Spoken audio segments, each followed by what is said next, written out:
Hi, I'm Wayne Allen Root for Personal Liberty. Remember when George W. Bush damaged his presidency and legacy by arrogantly proclaiming "mission accomplished" on an aircraft carrier as he announced the end of our wars in Iraq and Afghanistan?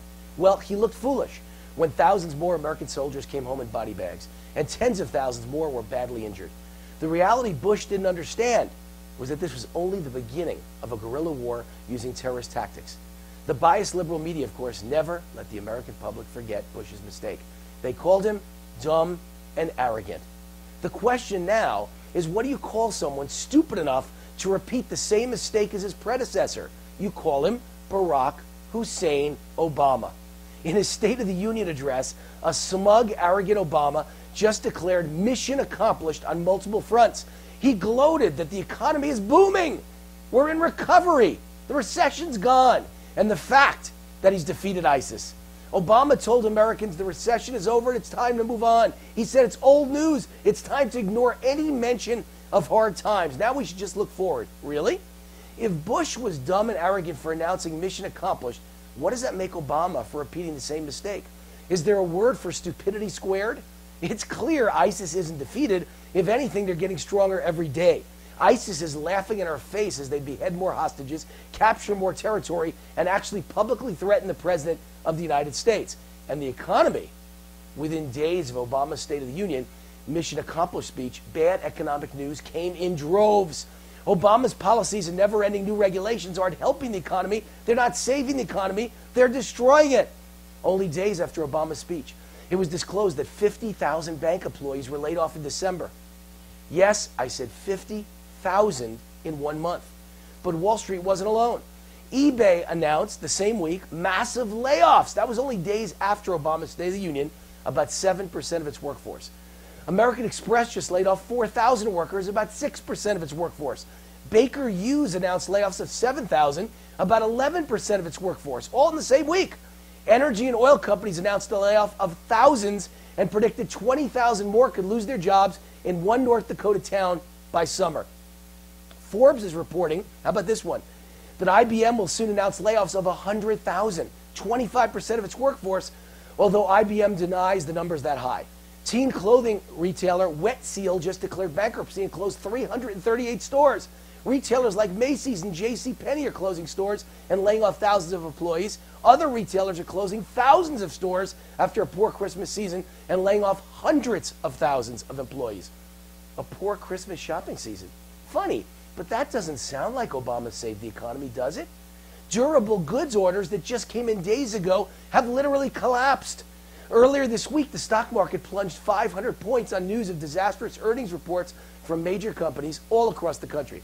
Not only are companies reporting terrible fourth quarter results, but they're severely downgrading their 2015 sales and profit predictions. More terrible news. The entire EU is on the verge of collapse. They just happen to be America's #1 trading partner. Think that'll be a problem? Recovery. For the first time in history, a majority of public school students in America live in poverty. For the first time in history, more businesses are failing each day than opening. For the first time in history, there are more people on welfare, food stamps, and other handouts than working in the private sector. Americans on disability are up by 50% under Obama. Food stamp use, 46 million for the 38th straight month. We have the lowest workforce participation rate in history. Almost 100 million working-age Americans aren't working. 107 million Americans are on some form of welfare. You think it's a coincidence that about the same number are unemployed as collecting welfare? And all of this success and saving of the economy was achieved by adding $8 trillion to the national debt in only 6 years. Obama has exploded the debt by an unimaginable 70%. The director of the CBO just called the debt unsustainable and predicts we're on the verge of a fiscal crisis.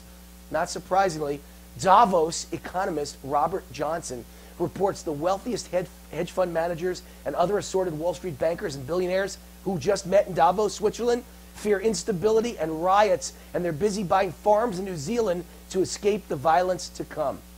Oh, and even if you believe the lies of Obama that the economy is suddenly doing wonderful, it's all at the expense of our future. Interest rates are at zero. Raise them even a few points, and just the interest on our skyrocketing debt will eat up the entire U.S. budget. Now add in the cost of Obamacare, just revealed this week, at $50,000 per person over the next decade, and all the taxes in the world won't pay for the interest on the debt. our economy will be overwhelmed.